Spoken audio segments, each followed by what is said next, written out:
Job, chapitre 6. Job prit la parole et dit: Oh, s'il était possible de peser ma douleur, et si toutes mes calamités étaient sur la balance, elles seraient plus pesantes que le sable de la mer.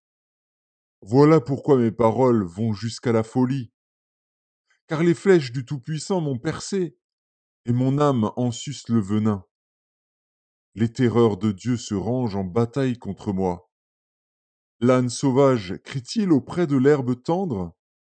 Le bœuf mugit-il auprès de son fourrage? Peut-on manger ce qui est fade et sans sel? Y a-t-il de la saveur dans le blanc d'un œuf? Ce que je voudrais ne pas toucher, c'est là ma nourriture, si dégoûtante soit-elle. Puisse mon vœu s'accomplir, et Dieu veuille réaliser mon espérance. Qu'il plaise à Dieu de m'écraser, qu'il étende sa main et qu'il m'achève. Il me restera du moins une consolation, une joie dans les maux dont il m'accable. Jamais je n'ai transgressé les ordres du saint. Pourquoi espérer quand je n'ai plus de force? Pourquoi attendre quand ma fin est certaine? Ma force est-elle une force de pierre? Mon corps est-il d'airain? Ne suis-je pas sans ressources? Et le salut n'est-il pas loin de moi?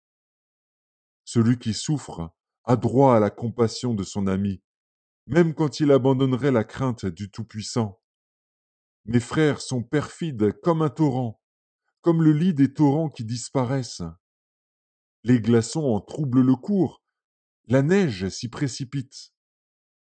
Viennent les chaleurs, et ils tarissent, les feux du soleil, et leur lit demeura sec.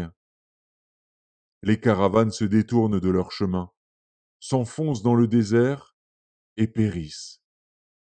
Les caravanes de Théma fixent le regard. Les voyageurs de Séba sont pleins d'espoir.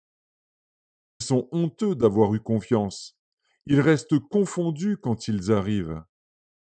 Ainsi, vous êtes comme si vous n'existiez pas. Vous voyez mon angoisse, et vous en avez horreur. Vous ai-je dit?